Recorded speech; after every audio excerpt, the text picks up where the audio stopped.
Hey guys, it's another episode of True Story Sunday. The other day, a Half Throttle fan emailed me and said, "Hey, I'm driving through Salt Lake City. Can I buy you dinner?" And I said, "No, you can't because I work until 10:30 at night. But if you need a place to crash, you can crash at my place." So he came down and he crashed at my place. Once in a while, I do this. It's kind of weird because the person is a total stranger to me. I don't even know what they look like. But the dude needed a place to stay, so he comes down and we end up talking, swapping motorcycle stories for late into the night. And one story that came up when he was there was this time in Panama. It was before I even had the motorcycle, but I was bored out of my mind. I needed something to do. I was trying to find a way to make money, and I was surfing Craigslist, and I found this guy who needed a package delivered to someone. And so I thought, well, I could do that. And I replied to the message, and it turns out this guy was in Panama and he married a girl, and then later he realized that she was a prostitute, and the package that I would be delivering, or serving rather, were divorce papers to this woman in Panama. Now he was going to pay me, I don't know, I can't remember how much he was going to pay me. It was a long time ago, but he was going to pay me. I'm drafting this guy on the bicycle here. Okay, I'll switch him. There we go.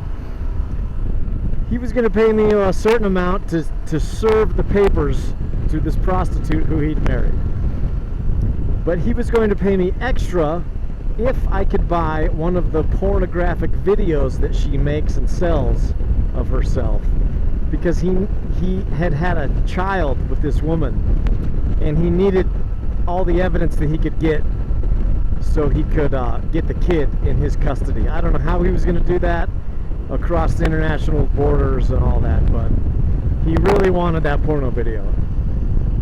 So we talked about, where this girl lives and what she does during the day and stuff, and I hatched a plan, and I thought it was pretty good. My plan was I would take my crappy Hyundai Galloper, and I would drive to, that's the place where I work, out there. It's probably hard to see with this wide-angle lens, but anyways. I would drive to where she lived. I would get all my tourist gear on. I had a backpack with all the patches, so I could look like a tourist. There was no reason for a tourist to be in this little town where she lived in, but my plan was to go into the shop where she worked, pretend like I was shopping, and ask if they had any videos. And then I was going to go look at their DVD section, and then I would ask if they had any pornographic videos. It was awkward, but I thought it might work. But when I got to that town, the main road through town was under construction, and all the shops on that road were closed. So my plan was shot down. I never got to try to do my little undercover sting operation. And so I called the guy and I said, "Hey, she's not at the shop. I'm just going to take her the papers." And he was disappointed because he really wanted that porno video. So I went back to where she lived, and I saw her. He had sent me a picture, and I saw her walking around outside. But there was also this guy there, and he was doing some yard work with the longest machete I've ever seen. It must have been 3 feet long. And so I'm like, boy, I really don't want to get out of my car now, because I don't know if this is going to go crazy or not when I hand her the papers.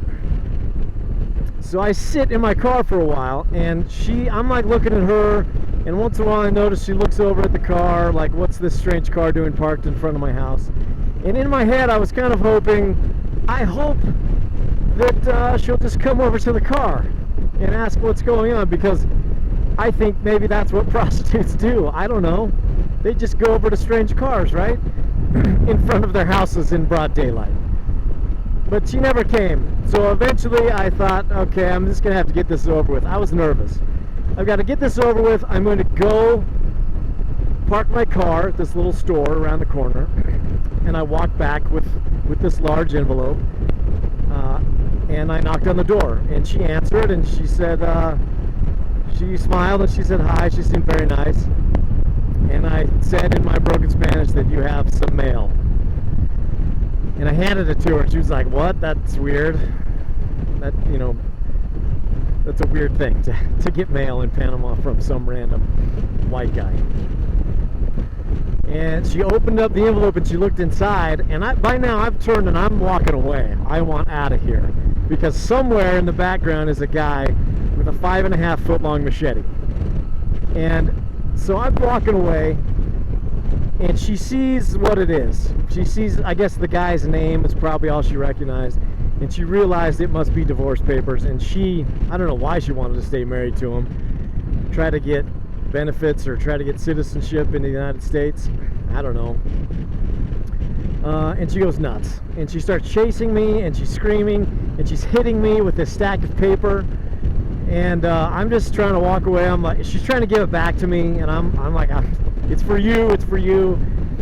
And she's shouting that she's gonna call the police.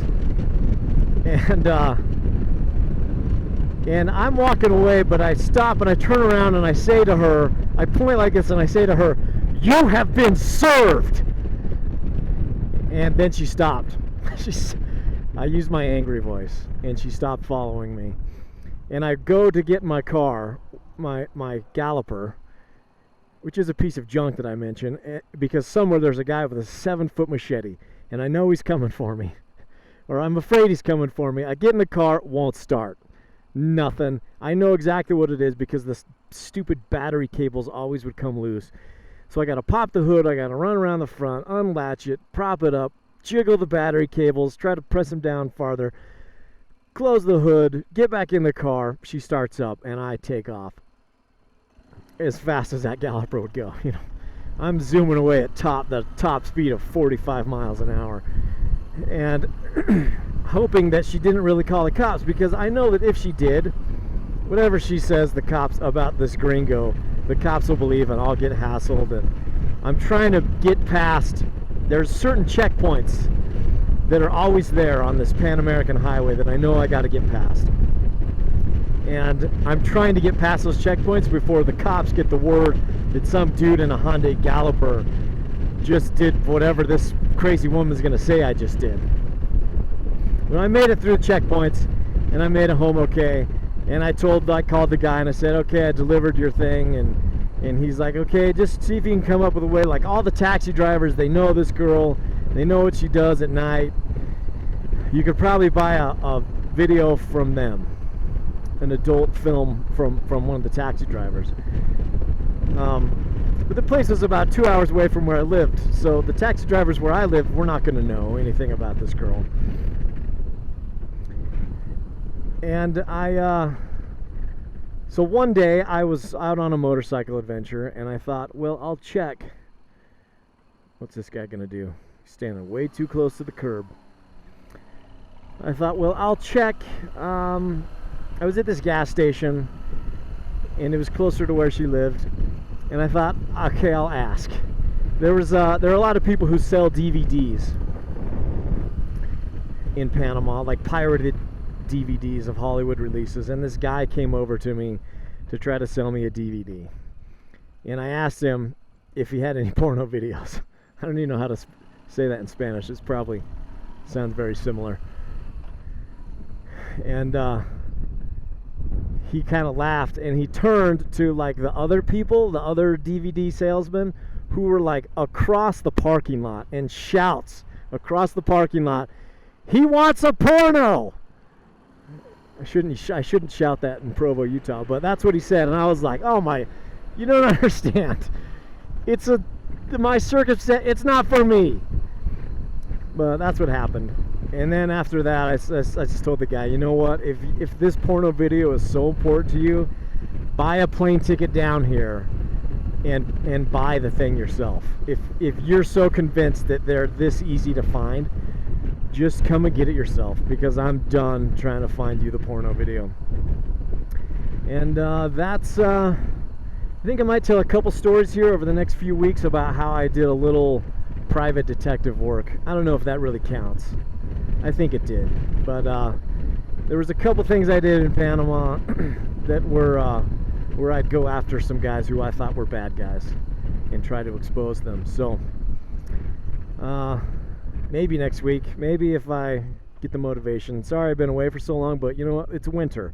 There's still snow in the mountains up there. It's warm down here, but it was winter. My motorcycle got messed up. It's fixed now, obviously. And I was burned out. I needed a break, so I took a break. You ever need a break? Well, I did. Anyways, this is we just drove through a little bit of Provo, Utah, and this has been an episode of True Story Sunday. Ride safe, travel far, do it soon.